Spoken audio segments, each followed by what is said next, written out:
Good evening and welcome to the MPA webinar. This time we're going to be covering GPhC new style pharmacy inspections. And I have with me Claire Bryce-Smith, who is Director of Insight, Intelligence and Inspections of the GPhC.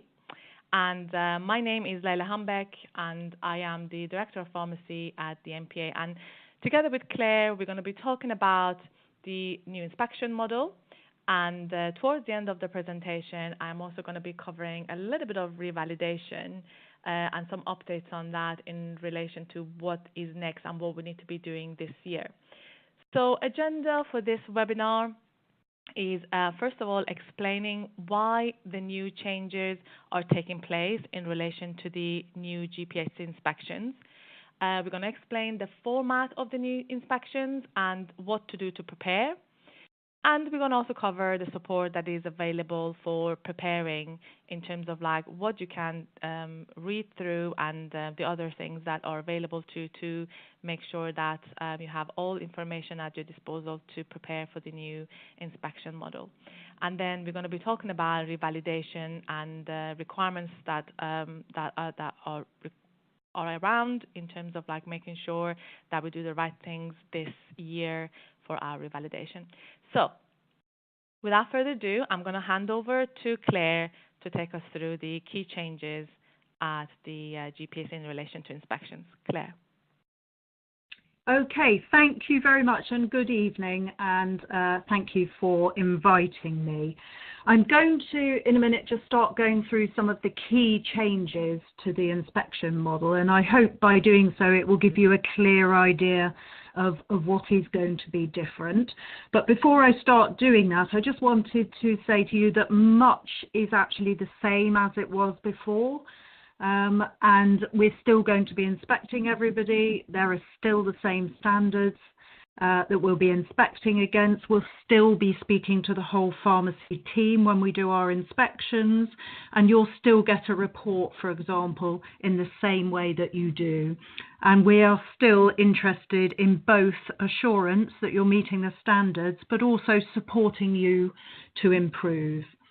Okay, so if I move on to perhaps some of the 6 key changes at a glance, it's probably just worth also saying that these changes have come as a result of us listening to some of the feedback from people like yourselves and Leyla about things that work about the current inspection model and things which don't. So particularly the word satisfactory, and particularly things like the ambiguity between satisfactory and good. But we've also listened to the public as well, because as a regulator for the public, about what sort of things they want to hear from an inspection and from a report, and it's important that we do that. We're also very well aware that the context in pharmacy is changing fast. You're being asked to provide a lot more services and increasingly with technology and in different settings. So we need to keep pace with all of that. So when I go through some of these changes to a model which is in place since 2013, if you bear those in mind, it helps to explain while we're actually making some of those. So the 6 key changes at a glance, and I'm going to take you through each one of these in a little bit more detail, is the changes. So we're changing the types of inspections to bring in some new ones, and I'll go in over that in a minute. We're moving to unannounced inspections as a general rule, hopefully to reflect perhaps how members of the public actually receive those services. We're going to be making some changes to the outcome of an inspection, so moving from a 4-graded model of poor, satisfactory, good and excellent to a more binary one of whether you've met standards or your standards have not all been met. Number 4, we'll be requiring all standards to be met to receive an overall standards met outcome. These standards have been in place since 2012 and it follows from a more binary outcome. Number 5 is around publishing inspection reports, which is making a reality of the long-standing commitment that we've actually made since 2012 that we wanted to actually publish inspection reports. And it was last year that we actually got the power to do that. Number 6 is around, and most importantly, sharing the examples of notable practice. In other words, good practice, excellent practice, and also when things haven't gone well, so that we can support you to continuously improve. So, in terms of new types of inspections, what we'll be introducing is 3 types. So we're going to continue with our routine inspections, but this time, instead of just inspecting you on a timescale of the last time you were inspected, in other words, you come round in a cycle, we want to actually introduce a bit more flexibility, and we will be inspecting using indicators of risk. So we're going to use what the results from your previous inspection. So if you had a poor inspection previously, you'll be inspected first. If you were satisfactory with an action plan, you'll be inspected next, and so on and so on. But we'll also look at things like change in ownership, which we know can sometimes lead to some issues. And as we go through, and we'll pick up other indicators, we'll change that a little bit. So we're going to be a lot more flexible how we do and when we do those routine inspections. The second type of inspection is more intelligence-led, and it's different to routine because it will be more reactive to information or intelligence that we receive, either from members of the public through concerns that are raised, or maybe other regulators, or the media, or of course from our own inspectors as well. So we're going to use our resource a bit more flexibly than just doing routine inspections.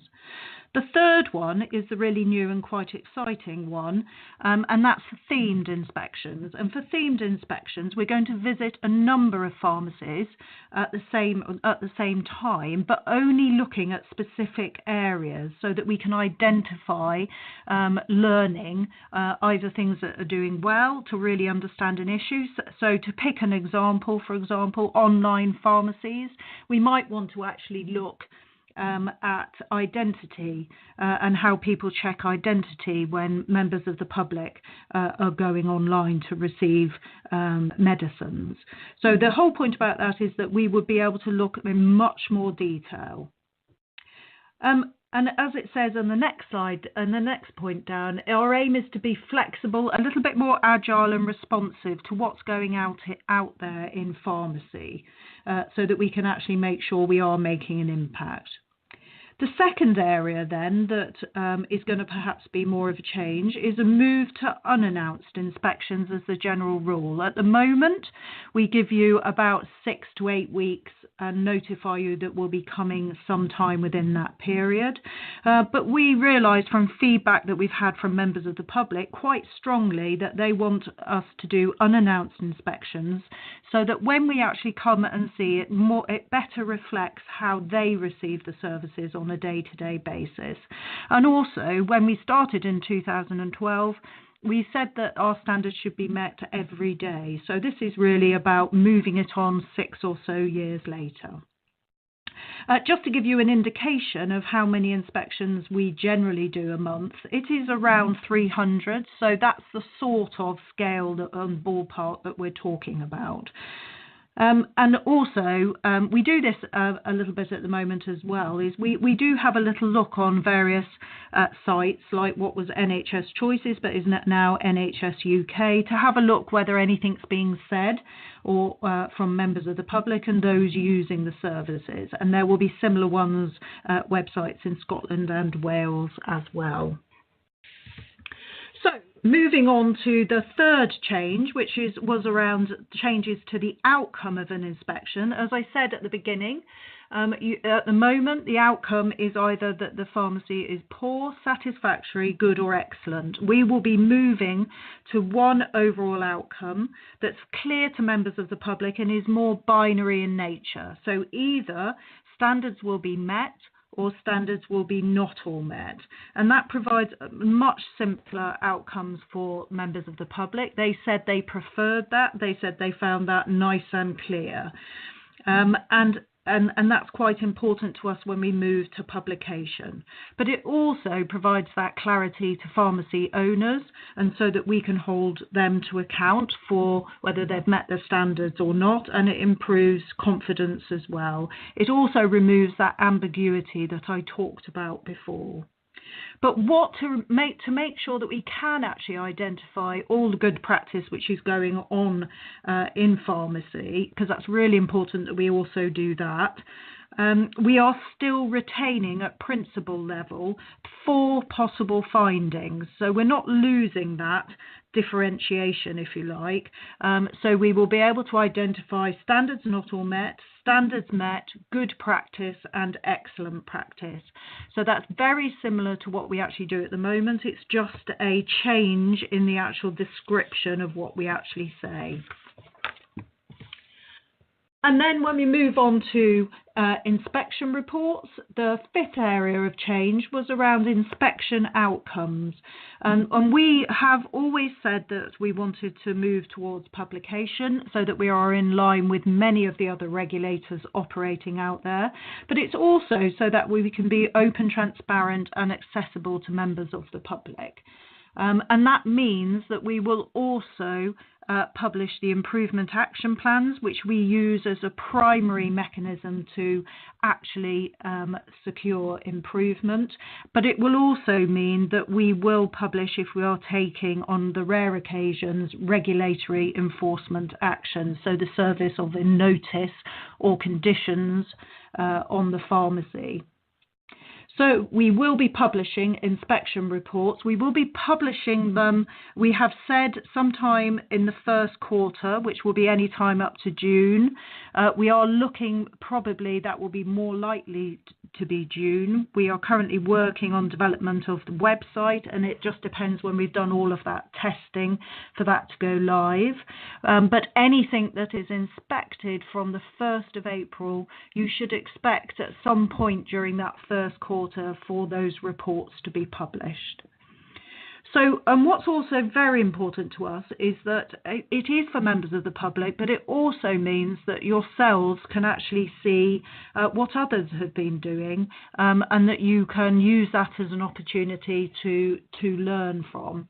So one of the 6 areas and the key area of change is actually to make sure that we're publishing examples of notable practice, and we're going to put those in a knowledge hub for yourselves to access 24/7, and also so that it is interactive, so that you can actually search it in a way that you want to. So you could be able to search it by principle, and try and look for those pharmacies that have got good practice under each individual principles or standards or themes as well. So there are certain themes that we might highlight to you to actually go and look at. The point being that we will, the important information that we collect during inspections, we want to share with you so that you also can look at that and actually learn from it. So those will be identified, the notable practice will be identified primarily through inspections, and we hope it is for yourselves, not for the public, and we hope that's going to add value to what you're doing.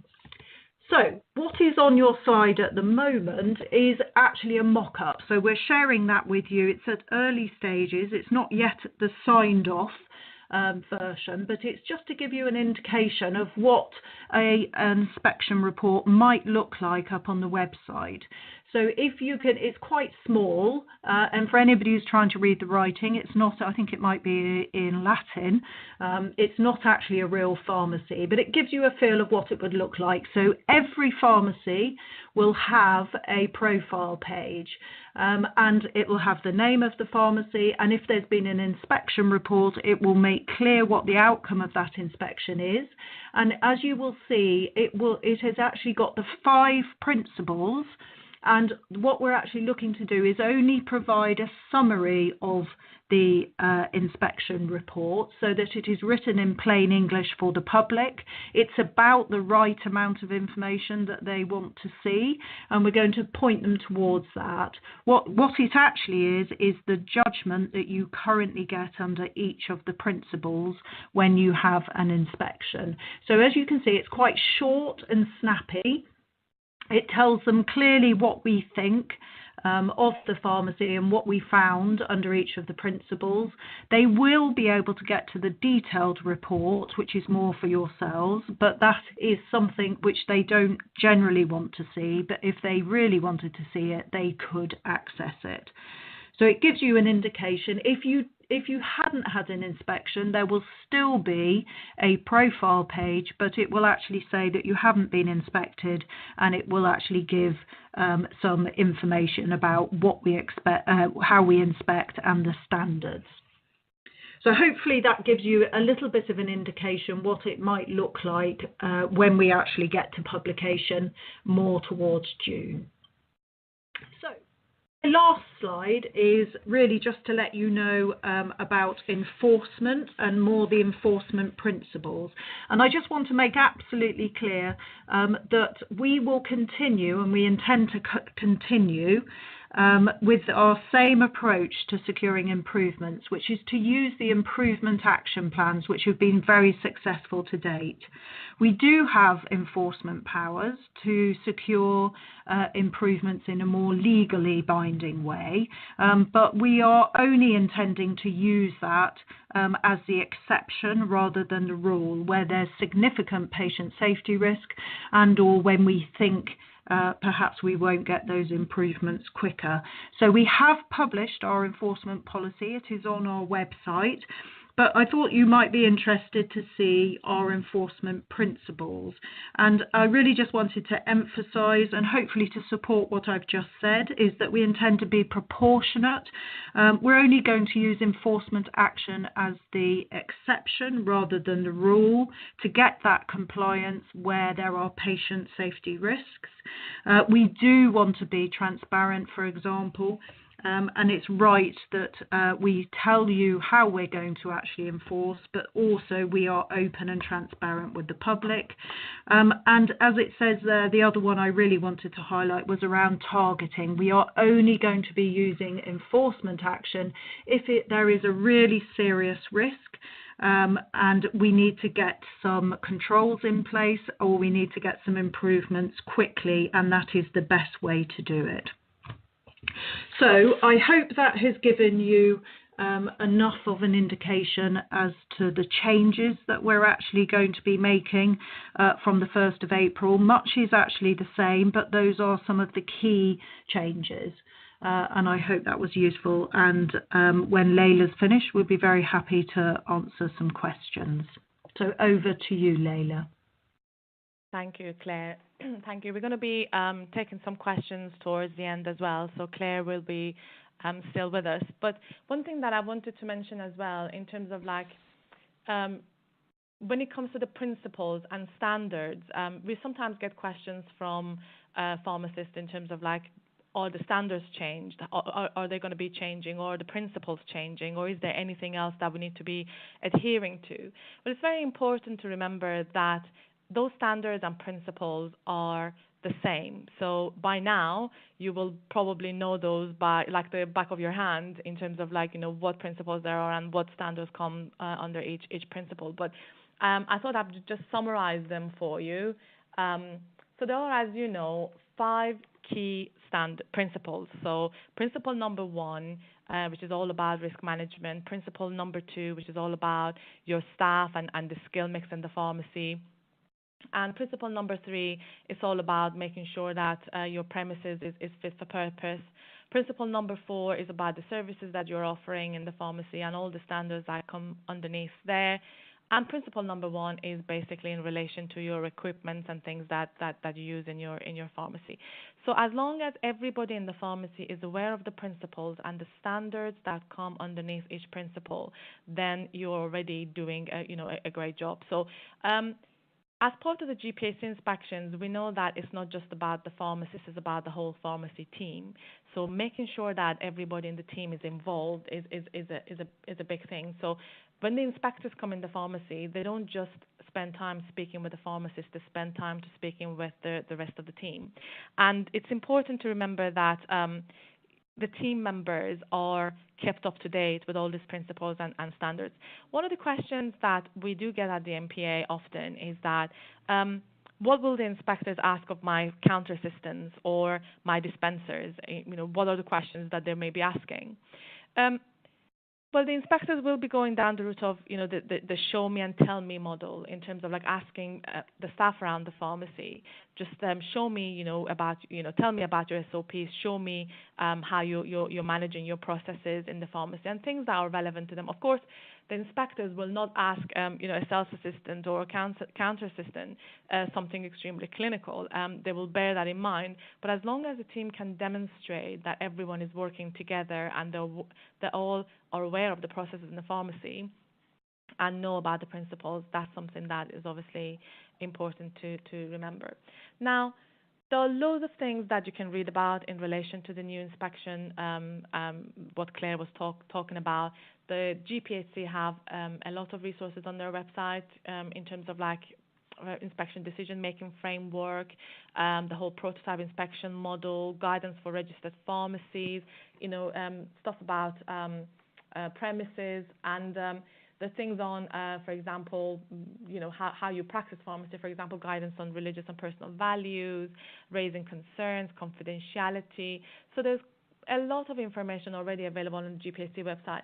But also, from the MPA's perspective as well, we've got a lot of material available. You may remember that there were booklets published some years ago called Show Me, Tell Me, and in that, all the principles are covered and standards underneath are covered. So a lot of resources are available, and you can always contact us at the MPA to ask for more questions. This is just basically a screenshot of all the stuff that is available, including, for example, SOPs on FMD. As you know, obviously at the moment we need to comply with FMD, so GPhC and MHRA, MHRA are in charge of enforcing it, but GPhC also, as part of our inspections, where we're looking that pharmacies are adhering to the rules. I'm not going to go down the route of talking about FMD, because if I do that, then I will be sitting here the whole night and talking about FMD. But if you have any questions in relation to that, please do send it to us, and we will respond. By the way, I forgot to mention that I've got my colleague Lisa Miller here, and she's sitting here and answering questions as they come through, and she's been passing on some questions to me. One question that I wanted to put to Claire is people are asking, what is the difference between improvement action plan versus improvement notice? Okay, thank you. So an improvement action plan, if any of you have been inspected so far and some of the standards have not been met, then you would have completed an improvement action plan, which is a regulatory tool, but is something that we use in more of an informal way, if you like. It has no legal status. So we will say what standard that you have you not met. You will actually put in the action that you're going to take, and then we come along to check that. And that has proved a very popular and supportive way of getting the improvements. So an improvement notice is a legal notice, and that gives us, if you like, stronger powers if you don't comply with it. So we don't think we need to use it very much, but similarly, in an improvement legal notice, we would serve that on the pharmacy owner. It would say why you haven't met the standards, and we would say what improvements we actually required. You would have 28 days to do that. And if you didn't comply, we have the power to take you to court, which is obviously not what we want to do. because we think we'll only be using it as an exception, because almost all occasions people make those improvements by using an improvement action plan. So the main difference is one is a legal notice that has to be served, and the other one is an action plan as it says. Yeah, and there was another question in terms of like notable practice. Can you please just expand on that a little bit, Claire, in terms of like what you mean by notable practice? Yeah, so at the moment, we when we do an inspection, we identify what we call exception standards. So these are standards which actually either exhibit good practice or excellent practice or poor practice. So in other words, when standards haven't been met. So we use an umbrella term which is notable practice. So it picks up good practice, excellent practice, and effectively poor practice when standards have not been met. So we are calling that notable practice. So if we go along, for example, and I'm just trying to pick one out of my head now. So good practice, it might be around safeguarding, for example, and that we're looking for outcomes along that, and staff have been, they go into a pharmacy, all of the staff have been trained, they are fully aware of things to look out for, but more importantly, they have examples of when they have put that knowledge into practice. And whether that's referring people or having spoken to other agencies, and it doesn't always have to be that, but it's a general amount of knowledge and understanding around safeguarding. It could be, for example, we've had examples of excellent practice where a pharmacy has identified needs in a local community. So I can think of one is coming back into my mind around dementia. And the local community within which the pharmacy actually was located, there was quite a lot of older people who did have dementia.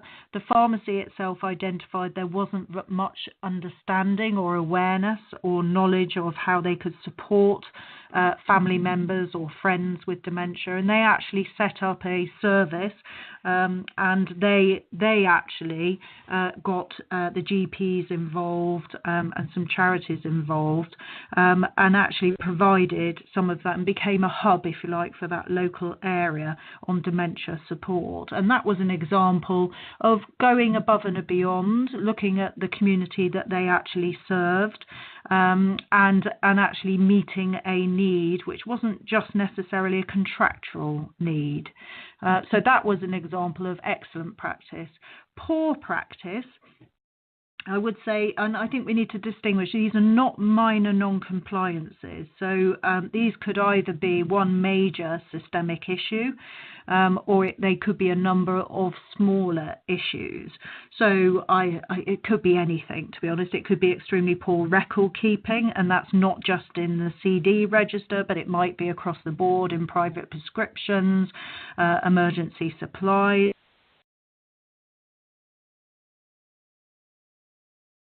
An area just weak. So really, notable practice is about good, excellent, as well as poor practice, because we believe you can learn from all of those.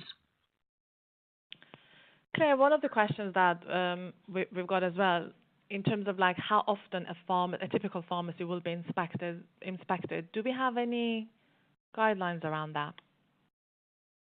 So we're going to be a little bit more flexible. We have said that every pharmacy is going to be inspected, and we're probably talking about once every, 4 odd years, but it all depends on what's going on, because if we receive information or concerns that we might need to go and look at, you might be inspected more often than that, because we might come and do an intelligence-led inspection. If, for example, we identify areas that we want to look at in terms of themed inspections, you might be picked up as a result of that, but you wouldn't get an individual report on that. So generally, a routine inspection is part of what we do and probably will be around once every 4 years, but that doesn't mean to say that you might not get another inspection if there's information or intelligence that comes to light. So something in that order, but a little bit flexible.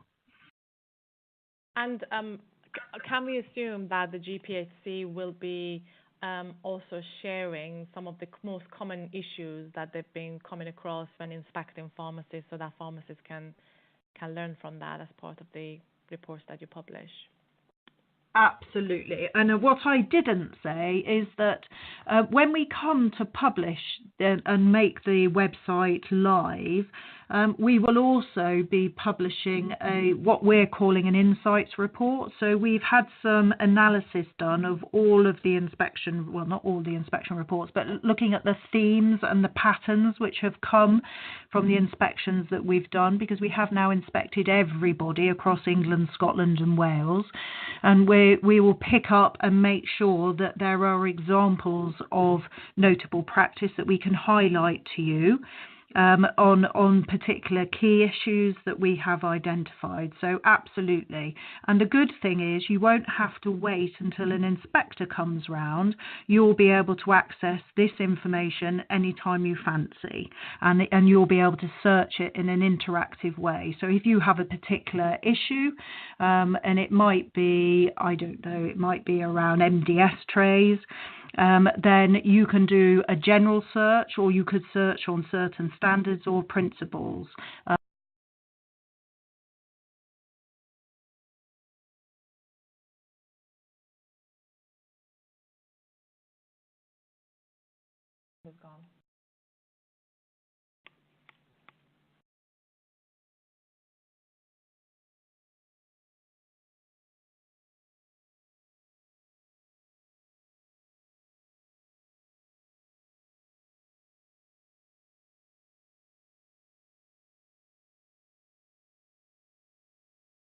I think we've lost Claire. I can't hear any sounds.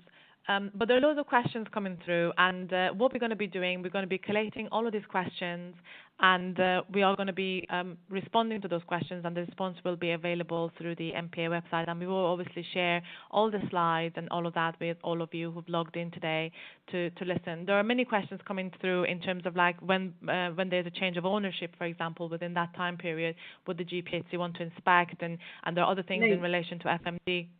Sorry, Claire, you're back. I'm back. So sorry, everybody. I don't know why it seemed to cut me off. So sorry. Yeah, so I don't know how far you heard, but we were also talking about another question in terms of a change of ownership, and within what time period would you expect an inspection if a pharmacy has just been sold to somebody else? Obviously, you will take that into account when you inspect, or... Absolutely. So I think I think what we want to start doing as well is to be a little bit more flexible. So if there was a change in ownership, actually maybe you should expect a telephone call just to have a chat to find out what's going, what changes that you're expecting to make, and are there different services that you're intending to provide.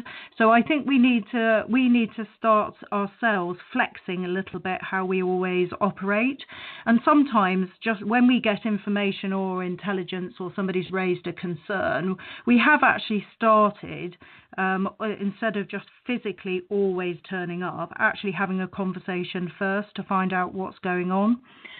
So it's a little bit flexible. There isn't a time scale that says we'll be out in a week at all, but it is one of the factors which we will take into consideration. If we've just inspected you and there's a change of ownership, well, then we'll look at what the actual inspection report actually said about whether there were any concerns, and that would be taken into consideration. Very good. I have two more questions for you, Claire, before I let you go. So one of them is one of them is in relation to, you mentioned that the GPhC will be looking at nhs.co.uk. And so if there are complaints, for example, from patients, how seriously will you take those complaints in terms of because sometimes people just let steam off and so on. Will you send an inspector immediately around to check the pharmacy, or what do you usually do in that scenario? Okay, so normally we would have a little look on those sorts of websites before we inspected, so before we did a routine inspection. And all we would be using that for is context. So we would then, when we were actually on site, we'd be collecting information and evidence. So we would actually be looking to triangulate. So if everybody had been saying, the queues, we've been waiting for ages and ages, et cetera, well, when we go and do an inspection, we might just have a look and explore whether that is an issue or what's going on. We all know that everybody's very busy, and sometimes there's medicine shortage, which means that sometimes people have to wait a bit longer. So we would look at the whole picture. So we're not just going to react willy-nilly, if you like, to comments that are made. It just provides useful context and helps us to focus when we get on site. And my last question, will you expect pharmacies to put their results on display? So when we went to our council, we very much said, and what they approved was that we, in terms of being open and transparent, we very much want you to display the outcome of an inspection in your pharmacy. And the reason that we asked for that is because when we've done lots of engagement work with members of the public, they were absolutely clear that they wanted to see what the outcome of an inspection was, because they said whatever it was, it would provide them with assurance, because first of all, to have something like that, they then realised that the pharmacy was being regulated, and that made them feel better. So they would get an awful lot of assurance on that.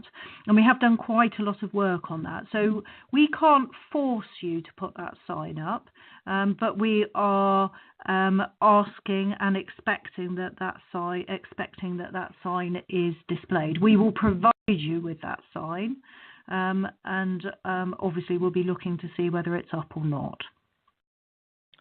That's very useful. Thank you very much, Claire. Thank you for taking us through the inspections. And obviously, as I said, we are all going to collate all these questions. We will be liaising with the GPhC, and we will make them all available, and you can download everything. And for any further information, please do contact myself or my colleagues in Pharmacy Services, and we'll take you through the inspections.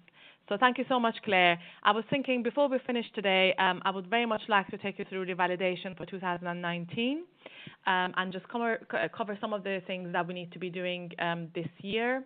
As you know, many of us submitted our 4 CPDs last year.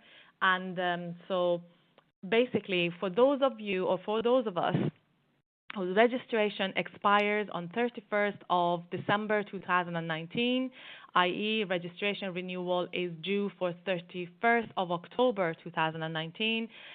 Last year we submitted 4 CPDs, of which 2 will need to be planned.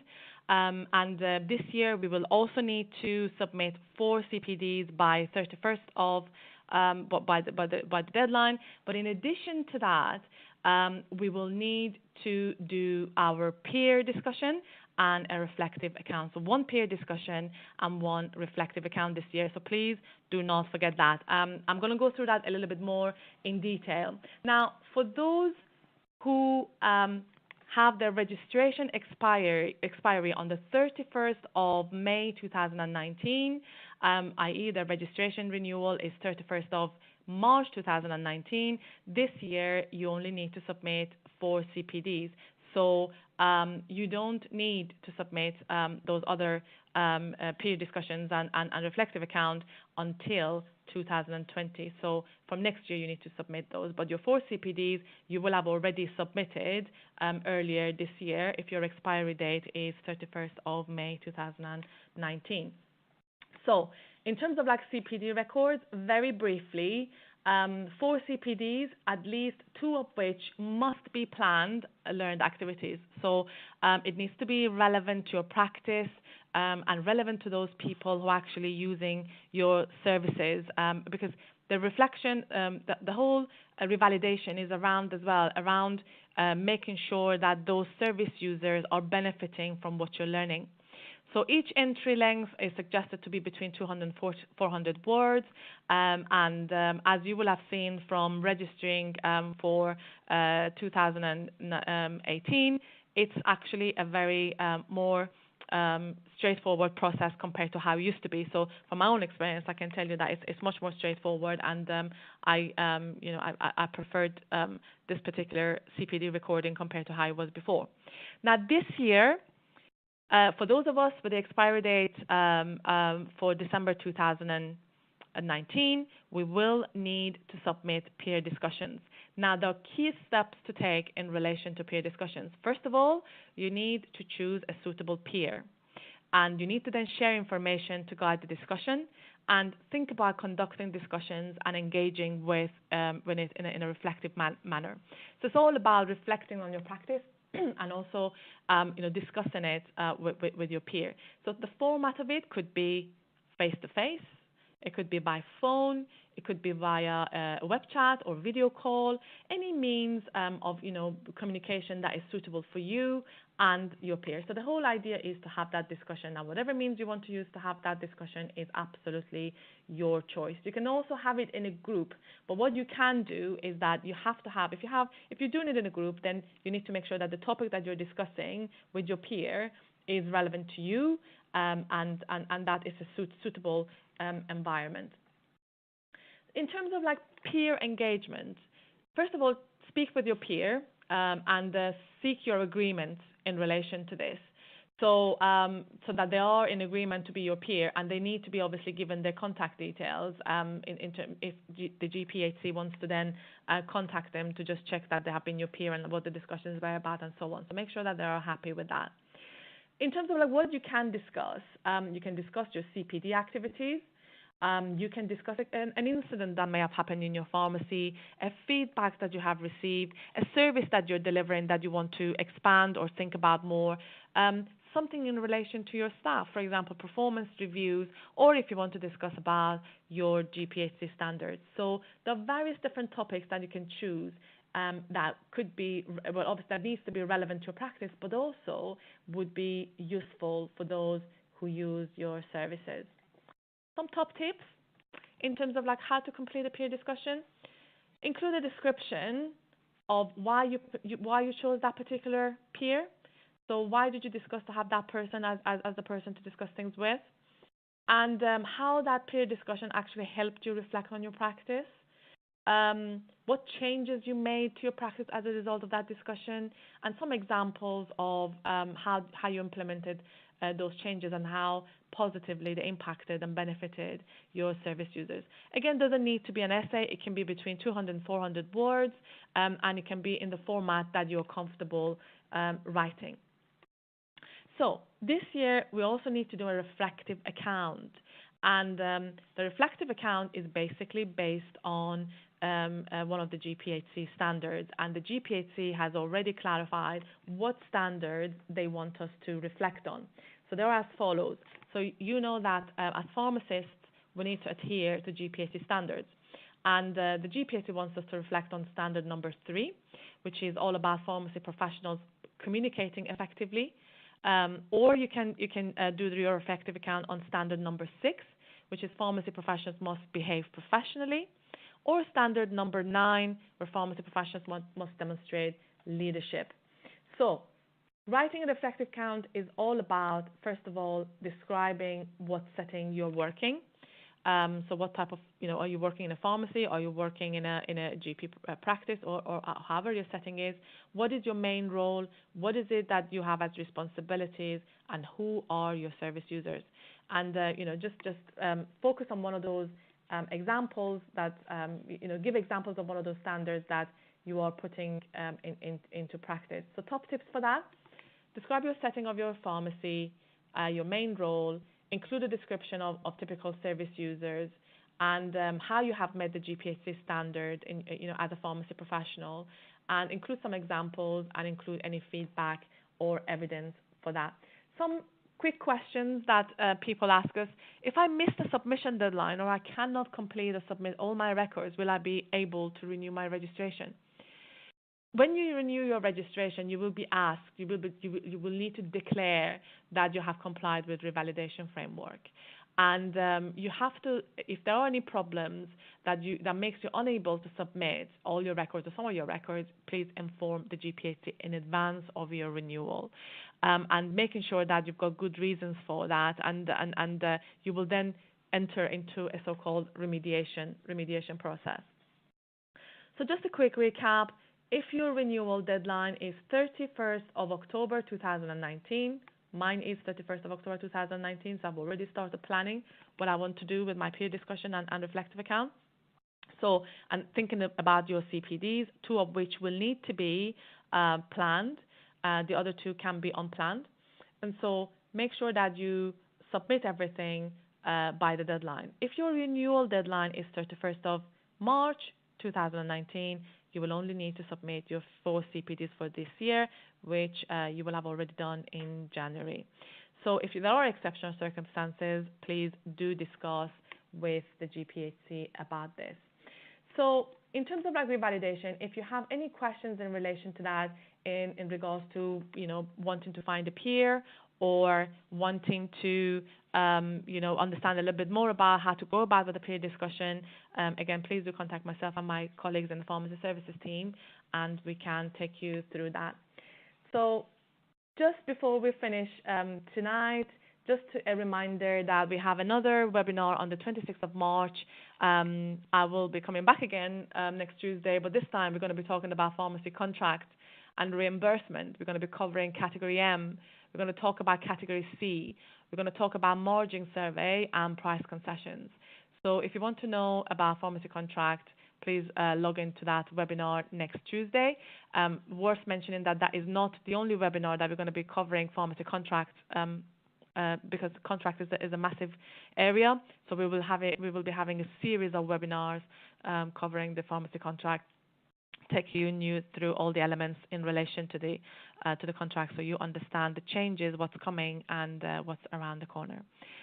Thank you very much for tuning in.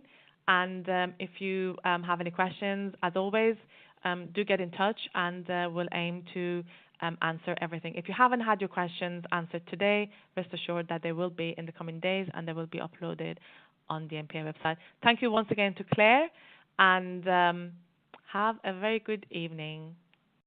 Bye.